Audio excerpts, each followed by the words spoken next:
오늘 선교주일을 맞이하여서 우리 서계바 선교사님께서 나의 보배 오직 예수라는 제목으로 하나님 말씀 전해 주실 것인데, 나오실 때 우리 박수로 환영하도록 하겠습니다.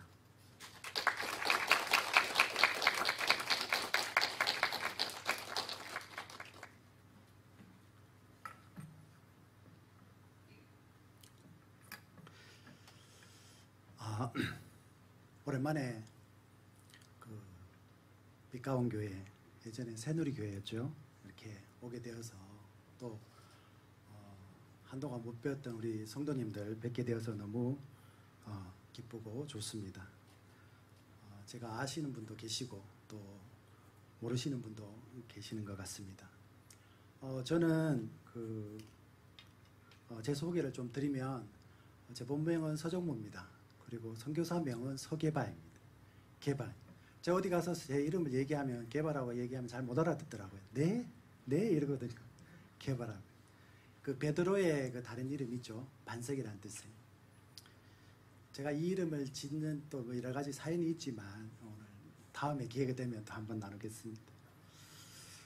저는 2000년 2월에 파송을 받아서 중국 선교사로 나갔다가 2013년에 또 뜻이 있어서 귀국하게 되었습니다. 귀국하여서 뒤늦게 신학교를 다니고 졸업하고 목사 안수를 받고 다시 중국 선교 현장으로 나가려고 그렇게 기획하고 들어왔는데, 여러 가지 상황과 여건이 여의치 않아서 지금은 국내에서 목회와 사역을 하고 있습니다.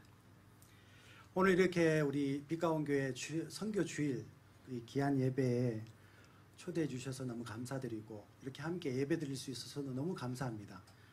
제가 작년 12월까지만 해도 남산교회에서 사역을 해서 주일날 예배를 드렸는데, 12월 말까지 하고 사역을 하고 지금은 주일날 집에서 동영상으로 예배를 드리고 있거든요.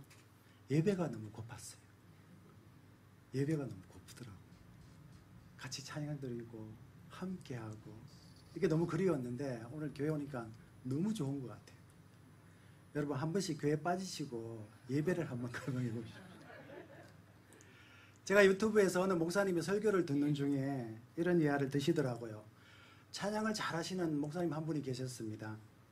이분이 과거에 실수한 경험담을 이렇게 이야기를 했는데, 당시 대학생이었던 목사님은 찬양을 남다르게 하신 것 같아요. 그래서 찬양 사역에 재능이 있어서 이곳저곳 쓰임을 받았는데, 어느 집회에 이렇게 초대를, 찬양 인도를 받아서, 인도자로 초청을 받아서 찬양 인도를 하게 되었습니다. 당시 그 집회는 특별히 선교사, 오늘 이렇게 우리 선교주일처럼 선교사 한 명 모시고 선교에 관해서 메시지를 듣고 우리 젊은이들을 선교로 헌신케 하는 그런 은혜의 집회의 시간이었습니다. 이제 설교를 마친 선교사님께서 이제 콜링의 시간을, 선교사님의 말씀을 듣고 또 마음에 감동이 있는 젊은 친구들이 자리에 일어났습니다.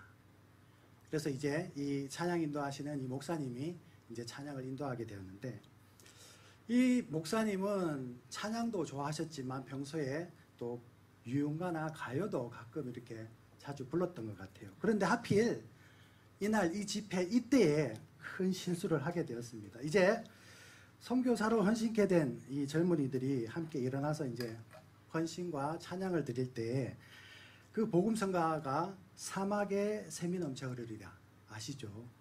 이 찬양이에요. 그래서 첫 소절이 사막에 샘이 넘쳐 흐르리라, 사막에 꽃이 피어 향내 내리라, 이렇게 되잖아요. 그죠? 그 다음 이제 구절을 넘어가는데, 이 인도하시는 우리 목사님이 그 누가 아무리 자기네 땅이라 우겨도 독도는 우리 땅, 이렇게 넘어간 거예요. 순간 이 목사님이 너무 놀라서 어쩔 줄을 몰라. 너무 황당하지 않습니까? 그리고 이제 선교 헌신하고자 막 손을 들고 막 이렇게 있는 젊은이들이 갑자기 그 누가 아무리 자기네 땅이라 하니까 이걸 어찌 해야 될지 모르는 거예요. 그 중에는 기득기득 웃는 거예요. 아무튼 집회는 마무리가 되었습니다. 이 찬양 사역자 목사님께서 어쩔 줄 몰라서 담임 목사님을 찾아갔어요. 목사님, 정말 죄송합니다. 이 담임 목사님도 너무 황당한 거예요. 너무 황당한 거예요. 그래서 이 목사님이 그 찬양 사역자 목사님에게 자네는 앞으로 크게 될 일문일세. 이렇게 중요하고 큰 집회에서 그런 실수를 하다니 자네는 정말 크게 쓰임받을 거라고 그렇게 농담적으로 용납해 주시고 용서해 주셨다 하시더라고요. 저도 개인적으로 찬양을 많이 좋아하고 또 인도를 해서 너무 마음에 와닿는 거예요. 저도 가끔 찬양을 인도하다 보면은 가사를 틀리거나 뭐 1절 부르고 3절로 바로 가든지 하여튼 그럴 때가 있어요. 다행히도 지금까지 제가 찬양 인도하면서 저보고 그런 식으로 찬양하려면 그만둬라 하시는 분이 없어서 감사하긴 합니다. 제가 좋아하는 찬송가 중에 오늘 이제 설교 후에 부를 것이지만 341장 1절 가사에 이런 가사 내용이 있습니다. 십자가를 내가 지고 주를 따라 갑니다. 이제부터 예수로만 나의 법에 삼겠네. 제가 즐겨 부르는 찬송가 중에 가사입니다. 십자가를 내가 지고 주를 따라 갑니다. 이제부터 예수로만 나의 법에 삼겠네. 특히 예수로만 나의 법에 삼겠네 하는 이 가사의 고백이 참 마음에 와닿아요. 그리스도인이라면 다른 무엇보다 우리를 대신해서 고난당하시고 십자가의 모든 필과 모든 희생을 감당하신 예수님을 나의 가장 귀한 보배로 삼고 살아야 하는 것이 마땅합니다. 오늘 성경이 이런 삶을 사는 이에 대해서 예수님은 특별히 말씀하시기를 13절에 내가 진실로 너희에게 이르노니 온 천하에 어디서든지 이 복음이 전파되는 곳에서는 이 여자가 행한 일도 말하여 그를 기억하리라 하시니라 라고 하였습니다. 온 천하에 복음이 전파되는 곳에는 이 여인의 행한 일을 전하고 그를 기억하라라는 엄청난 평가와 극찬을 아끼지 않으셨습니다. 그렇다면 도대체 왜 이 여인의 행한 일이 이렇게 예수님의 칭찬과 특별한 평가를 얻었는지 오늘 함께 살펴보며 은혜를 얻기를 원합니다. 오늘 본문 7절에 한 여자가 매우 귀한 향유 한 옥합을 가지고 나와서 식사하시는 예수의 머리에 부으니. 오늘 본문은 우리가 너무너무 잘 아는 본문인데 이 똑같은 내용의 그 요한복음 12장에 이 한 여자는 다름 아닌 나사로의 누이 마르다의 동생인 마리아입니다.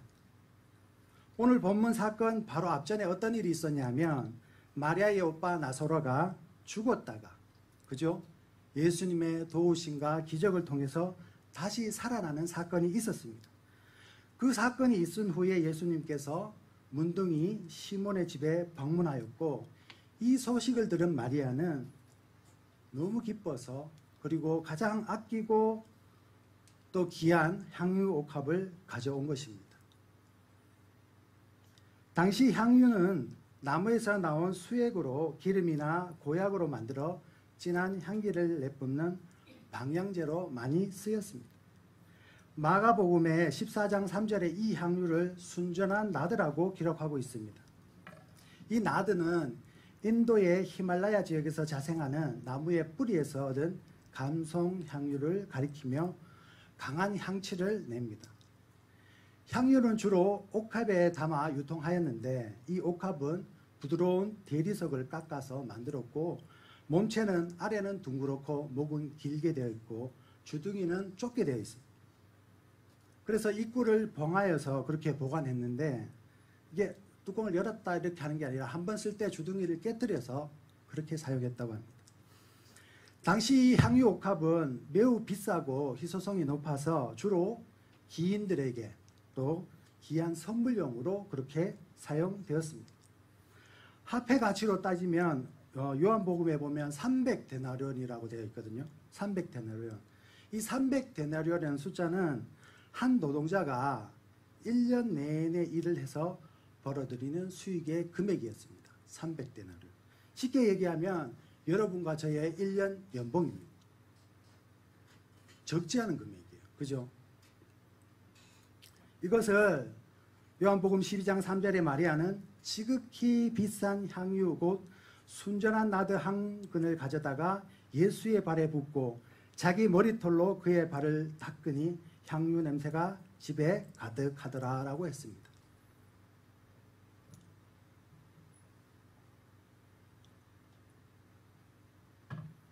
마리아는 자신의 모든 재산을 털어서 산 지극히 비싼 향유, 순전한 나드 한 근을 어쩌면 자신의 결혼식 혼례 때 사용하려고 예비했거나 아니면 집안에 큰일이 있을 때 그걸 사용하려고 예비했을 수 있습니다. 그런데 예수님을 너무 사랑한 마리아는 이 귀한 값비싼 향유를 아끼지 않고 예수님의 발에 부어드렸습니다. 이유가 뭘까요? 이유는 예수님을 너무 사랑했기 때문에. 마리아에게 있어서 이 비싼 향유는 예수님에 비하면 아무것도 아니었어요. 마리아에게 있어서 예수님은 그야말로 가장 귀한 보배였어요. 우리가 누구를 사랑하면 그를 위해 아낌없이 뭐든지 주고 싶고 드리고자 하는 마음이 있습니다. 마리아는 예수님을 지극히 사랑하여 정말 가장 귀한 보배로 여김으로 인하여서 자신의 전부를 내어드렸던 것입니다. 우리는 얼마나 예수님을 사랑하고 있습니까? 우리에게 예수님은 어떤 분이십니까? 우리의 시간과 재능과 나의 모든 소유를 쏟아부을 정도로 예수님을 사랑하고 보배로 여기십니까? 제가 2018년 1월에 하나님의 인도하심으로 동산병원 선교복지의 선교목사로 가게 되었습니다. 제가 대구에 온 게 1992년 고등학교 졸업하고 대구에 왔거든요. 지금까지 보면 근 30년을 제가 대구에 있었는데 동산병원 이름은 많이 들어봤어요. 근데 진료를 보거나 하진 않았거든요. 그리고 뭐 기독교 병원이라는 얘기도 슬쩍 들었는데 정말 이 병원이 어떻게 세워졌고 또 어떤 역사와 정체성을 가지고 있는지는 전혀 모르고 있다가 이번에 병원에 가서 알게 되었습니다.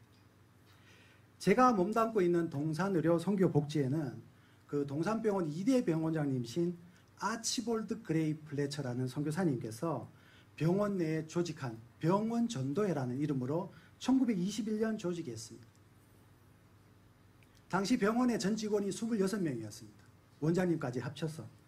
이 모든 직원이 자신의 급여의 십시일반 모아가지고 전도회를 만들어서 병원에 오는 모든 환자들에게 복음을 전하고 심지어는 환자가 퇴원하면 집에 찾아가서 건면하고 성경을 가르치고 그래서 성도들이 많아지면 거기다가 교회를 세우는 거예요. 1921년 전도회가 세워져서 1947년까지 무려 대구 경북 지역에 147개의 교회를 개척했습니다. 147개. 그 중에 제가 최근에 자료를 정리하고 조사를 해보니까 40여 개의 교회가 지금도 존재하고 있습니다. 여기 보면 대명교회가 최근에 이렇게 새로 지어서 이전을 했지 않습니까? 크게 혹시 보셨는지 모르겠지만 대명교회가 그때 세워진 교회입니다. 플래처 원장님께서 세우신 역사가 100년이 넘습니다. 그런 교회가 대구 경북에 40여 개가 아직도 존재하고 있어요. 제가 이런 것들을 저도 선교사니까 너무너무 관심이 많고 너무너무 재밌는 거예요.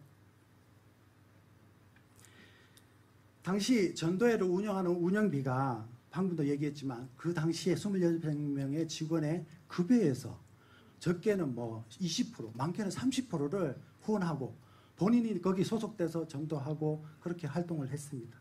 이러한 전통이 지금까지 이어져서 제가 몸담고 있는 동산의료 선교복지회가 어떻게 결성이 되었냐. 우리 병원의 전 교직원의 급여의 1%를 후원하여서 그 후원금으로 운영되는 기관이 동산의료 선교복지회입니다. 저 뒤에 우리 이상철 집사님 계시지만 지금 최근에 우리 병원의 직원이 3,500명에서 4,000명입니다. 4,000명의 급여의 1%를 다 띄어가지고 후원을 한다고 생각해 보십시오. 매달 들어오는 금액이 어마어마합니다. 그 후원을 받아가지고 의료봉사, 복음정도, 국내의 선교 이런 활동들을 우리가 하고 있습니다. 저는 너무너무 놀랐습니다. 대구에 어떻게 이렇게 기독교적이고 선교적인 병원이 있는지. 그 중에 제7대 병원장이신 하워드 마페 선교사님을 제가 잠시 소개드리겠습니다. 아까는 2대 원장님이셨고 이분은 7대 병원장님이신데, 마페 선교사님은 1948년에 미국 북장로의 파송을 받아 대구에 오셔서 정말 이 병원, 동산병을 위해서 헌신하시고 애쓰시다가 1993년 미국으로 돌아가셨습니다. 무려 45년간 병원을 위해 애쓰셨습니다. 현재 그 서문시장 앞에 있는 대구 동산병원의 그 모든 건물 있죠. 병동들, 또 간호대학, 그 장례식장, 그 뒤에 보면 선교사님 저택도 있거든요. 모든 건물을 이 마페 선교사님과 사모님이 기도하고 후원받아서 지었습니다. 제가 자료를 찾아보니까 서문시장 앞에 있는 대구 동산병원에 벽돌 하나도 한국 사람이 후원을 하거나 돈을 대서 지어진 게 없습니다. 모든 것이 그 마페 선교사님이 하는 기도와 또 미국의 교회와 또 기부단체를 통해서 그렇게 지어진 거예요. 대구의 동산병원 알아주지 않습니까? 그런데 한국 사람이 돈 한 푼 댄 게 없어요. 그러나 지금까지 수많은 의료 혜택을 받고 있습니다. 2020년 3월에 대구에 코로나가 터지지 않았습니까? 그때 병원의 지도자들이, 리더들이 결정을 했죠. 코로나 전담병원으로 이 병원을 내놓자. 이유는 뭡니까? 앞에 선교사님이 그렇게 했기 때문에.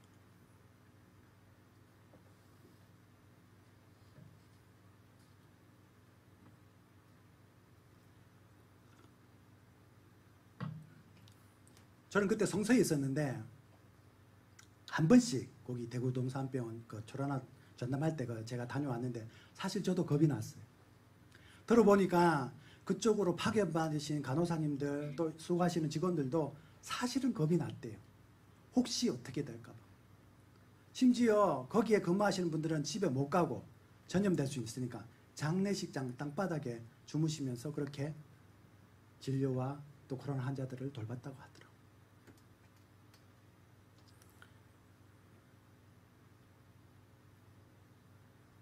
지금의 동산병원이 있기까지 마페 선교사님은 모든 젊음을 바쳤고 거기에 필요한 모든 물질과 후원을 위해 손발이 닳도록 다니셨습니다. 저희 병원에 교수님 한 분이 마침 미국에서 유학을 하고 있었는데 때마침 이 마페 선교사님이 어느 교회에 와서 그 선교 보고를 하고 있었는 거예요. 동산병원에 간. 그래서 이 교수님이 가서 참석을 했는데 그 설교를 하시는 모습이 너무너무 생생하고 대단하신데 내려왔는데 그 남루한 옷차림, 양복, 그리고 손에 들고 있는 가방이 그렇게 흐름했답니다. 교수님은 마페 선교사를 보면 너무 놀란 거예요. 본인에게는 저렇게 검소한데 병원을 위해서는 모든 것을 드린 거예요. 그리고 45년의 사역을 마치고 이제 대구를 떠나 이제 미국으로 사모님과 돌아가시면서 모든 병원을 대구에 주고 갔습니다. 모든 그 병원의 시설과 땅과 이런 거를 그냥 거저 주시고 미국으로 귀국하셔서 나중에 연세가 드셔서 그렇게 하나님의 부르심을 받았습니다. 이것을 보면 마치 마리아가 가장 귀한 향유를 예수님께 부어드린 장면과 너무너무 흡사합니다. 너무너무 위대한 사랑이고 너무너무 위대한 헌신이 아닐 수 없습니다. 솔직히 저라면 제가 그렇게 할 수 있을까? 45년을 피땀을 흘리고 그렇게 후원을 받아가지고 저 큰 병원을 졌는데 하나도 안 남기고 다 거저주고 떠난다는 게 과연 가능할까?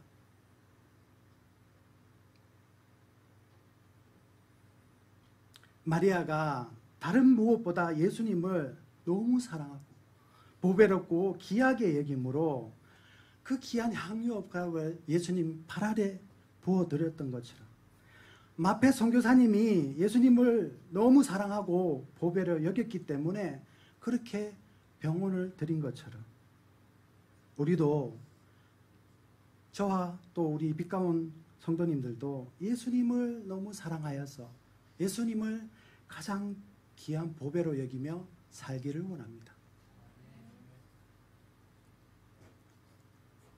그럴 때에 우리의 삶 가운데 우리의 재능과 우리의 시간과 우리의 모든 것을 주님께 드릴 수 있는 것입니다. 오늘 본문 8절에 제자들이 보고 분개하여 이르되 무슨 의도로 이것을 허비하느냐, 이것은 비싼 값에 팔아 가난한 자들에게 줄 수 있었겠도다 하거늘 라고 하였습니다. 이 제자들은 값비싼 향유 옥합이 그렇게 부어지는 것을 안타까워했고 아까워했습니다. 저들의 의도가 뭘까요? 똑같은 본문 내용의 요한복음 12장 4절에 이렇게 기록되어 있습니다. 제자 중 하나로서 예수를 잡아줄 가룟 유다가 말하되 이 향유를 어찌하여 300데나리온에 팔아 가난한 자들에게 주지 아니하였느냐 하니, 이렇게 말함은 가난한 자들을 생각함이 아니요 그는 도둑이라 돈깨를 맞고 거기 넣은 것을 훔쳐가미르라.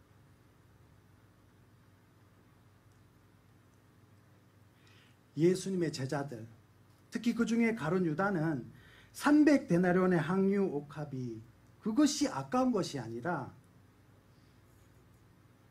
그 돈이 있었다면 자기가 훔쳐서 한몫 챙길 생각을 했다는 거예요. 그야말로 도둑놈. 가룟 유다에게 있어서 300데나리온은 예수님보다 더 중요하고 값진 것이었어요.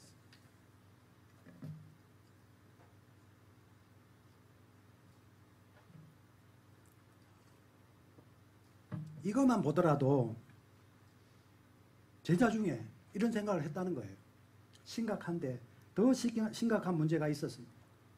오늘 본문 14절에 그때의 12 중에 하나인 가룟 유다가 하는 자가 대제사장들에게 가서 말하되 내가 예수를 너희에게 넘겨주리니 얼마나 주려느냐 하니 그들이 은 30을 달아주거늘 그가 그때부터 예수를 넘겨줄 기회를 찾더라 라고 했습니다. 앞서 가룟 유다는 마리아가 300데나리온이나 되는 향유를 예수님의 발에 부은 것에 불만을 가졌습니다. 쉽게 말하면 가룟 유다는 예수님을 300데나리온보다 더 못하게 생각한 것입니다. 이제 예수님을 팔아넘길 기회를 찾는 중에 가룟 유다가 제사장들에게 묻습니다. 얼마를 주려느냐? 그랬더니 대제사장들이 얼마를 제시했죠? 은 30냥을 제시했습니다. 그리고 그는 어떻게 했죠? 오케이 했어요. 예수님을 가룟 유다는 은 30냥의 가치로 여겼어요. 은 30냥은 놀랍게도 당시에 한 노예의 몸값이었습니다.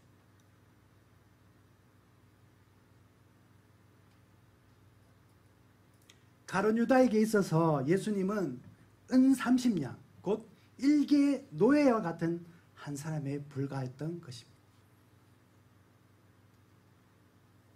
기가 막히지 않습니까? 앞서 마리아의 헌신과 이 가룟 유다를 비교해 보면 너무너무 엄청난 차이가 있습니다. 물론 예수님을 이렇게 돈의 가치에 환산한 게 어불성설입니다. 하지만 예수님을 사랑해서 자신의 귀한 것을 드린 마리아에 비해 돈을 사랑하고 예수님을 은 30냥의 대제사장들에게 넘겨주려는 이 가룟 유다의 행동은 크나큰 차이가 있습니다. 여러분과 저는 정말 예수님을 얼마나 보배롭게 여기며 신앙생활과 삶을 살고 있습니다. 얼마나 예수님을 위해 나의 것을 혹은 나의 전부를 쏟아붓고 있습니다. 행여 가룟 유다처럼 돈을 더 사랑하며 그저 내 이익만 계산하고 나를 위해 전부를 쏟아붓고 살고 있지는 않는지 돌아보아야 될 것입니다. 코로나를 지나면서 많은 교회들이 고심이 생겼습니다. 뭐냐면 가나안 성도가 늘었다는 거예요. 가나안 성도가 늘었다. 예배로 나오는 성도의 수가 혁혁히 줄었다는 거죠. 가나안 성도 아시죠? 안 나가. 마리아처럼 정말 예수님을 가장 보배로 여기며 살았다면 절대로 가나안 성도가 될 수 없습니다. 오히려 그는 이 어려운 시기에 더 예수님을, 더 교회를 사랑해서 예배에 적극적으로 나올 것입니다. 그러나 가룟 유다처럼 예수님을 마치 한낱 노예보다 더 못하게 여기며 신앙생활을 했다면 야, 이때다. 예수님을 멀리하고 교회를 멀리하고 예배를 멀리하며 그렇게 나가게 되는 것입니다. 우리 중에는 오늘 이 자리에 계신 우리 빛가운 성도님들은 안 그런 줄 믿습니다. 성경에는 많은 사건과 인물들이 기록되어 있습니다. 눈먼 자가 눈을 뜨고 안진뱅이 같은 병자가 일어나고 걷고 심지어 귀신 들려 고통받다가 예수님의 기적으로 귀신이 떠나가는 일도 있고 죽은 나사로가 살아나며 수많은 사건과 인물들이 있었지만 오늘 본문에서처럼 온 천하에 널리 알려 기념하라 하지는 않았습니다. 오늘 본문에 이 여인 마리아의 사건이 기록된 아주 중요한 이유가 여기 있습니다. 여기서 우리는 하나님의 마음과 뜻이 어디 있는지를 알 수 있습니다. 마리아처럼 예수님을 정말 사랑하고 가장 귀한 보배로 여기는 이를 하나님은 기뻐하시며 저를 높여주시고 무엇보다 만방에 알리시길 원합니다.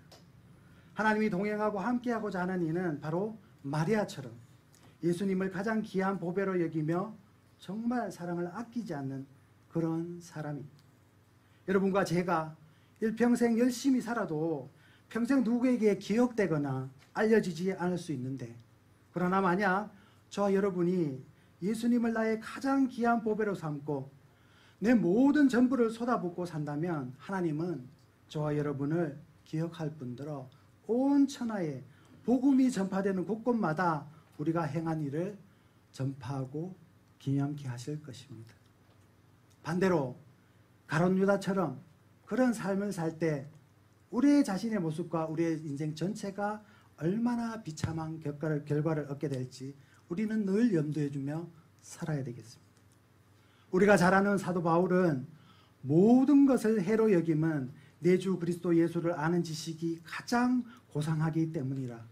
내가 그를 위하여 모든 것을 잃어버리고 배설물로 여김은 그리스도를 얻고 그 안에서 발견되려 함이니라.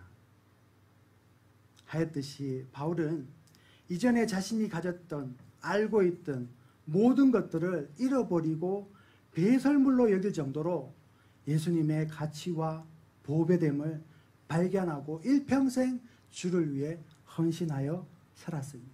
그랬더니 성경에 그가 기록한 말씀과 우리가 믿는 이 기독교 가운데 누누이 사도 바울의 이름이 알려지고 기억되고 있는 것입니다.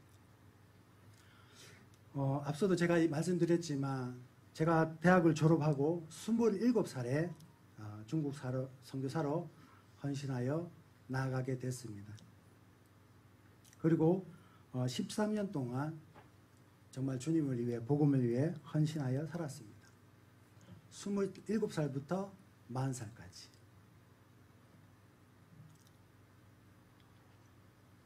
어떻게 보면 제 젊은 청춘의 가장 귀한 시간이었습니다.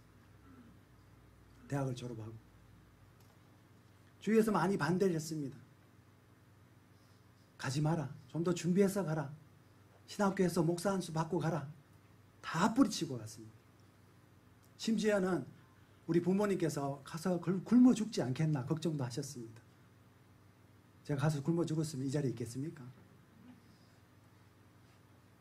하나님이 부족한 저를 선교사로 불러주셨고 저는 제가 받은 구원의 은혜에 감사하고 저도 예수님을 가장 귀한 보배로 여김으로 그분의 부르심 앞에 응답하여 순종하여 나아갔습니다. 누군가 저에게 제 인생 가운데 가장 행복하고 기억에 남을 순간이 언제냐고 물어보면 저는 1초도 망설임 없이 중국 선교 가운데 13년의 시간을 말씀드릴 겁니다.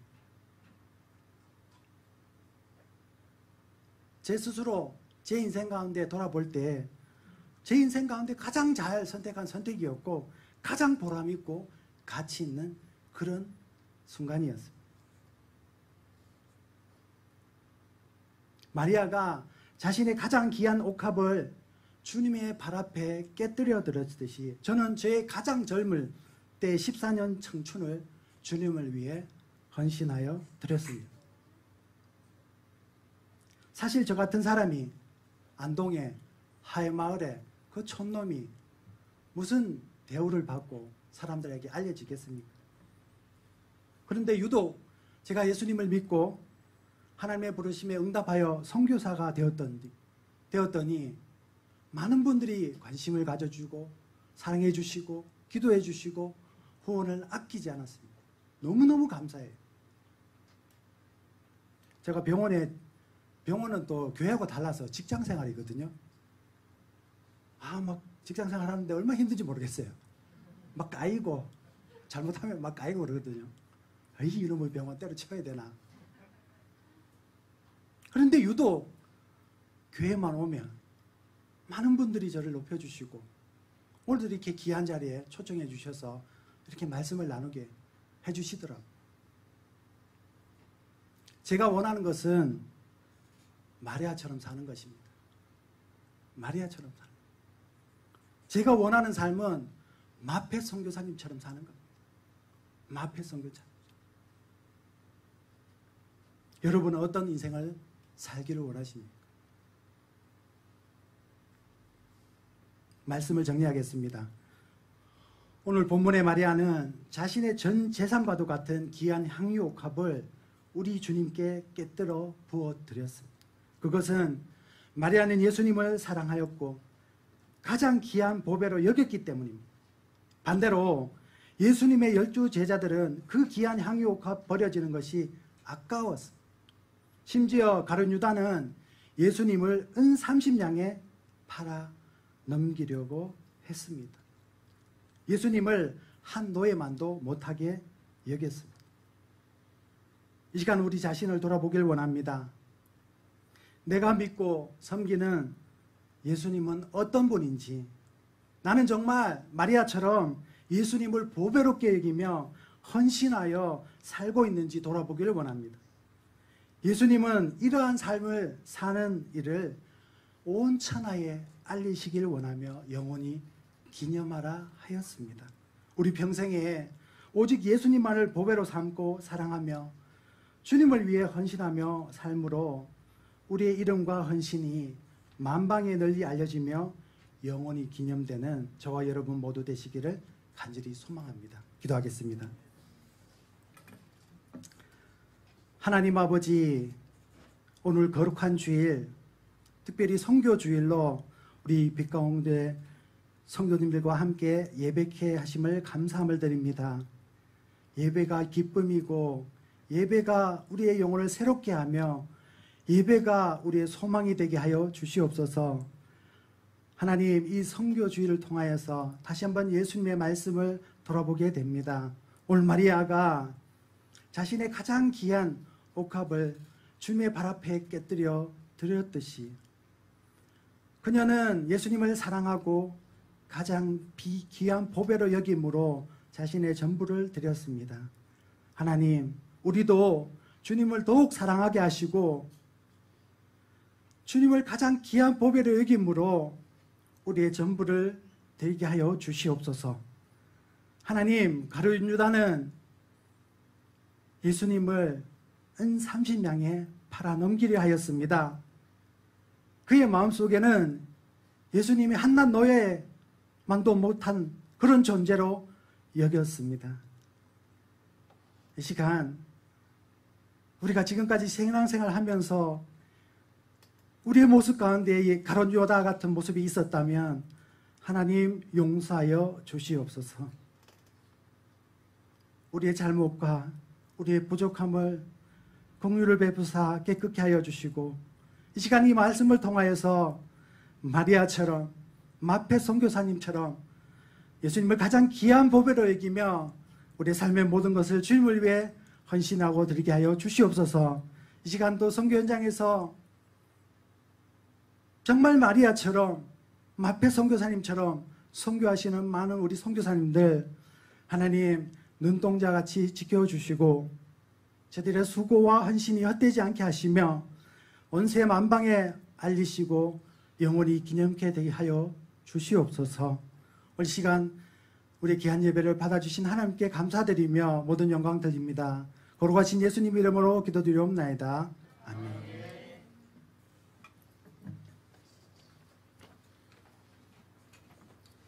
네, 귀한 말씀 감사드립니다. 우리 찬송가 이렇게 보다가 찬송가보다 우리가 네 개에 있는 향유옥합 이 곡이 오늘 설교 제목과 딱 맞는 것 같아서 찬양을 하나 드리고 같이 또 기도하는 시간 좀 가지면 좋겠다라는 생각이 듭니다. 네 개에 있는 향유옥합.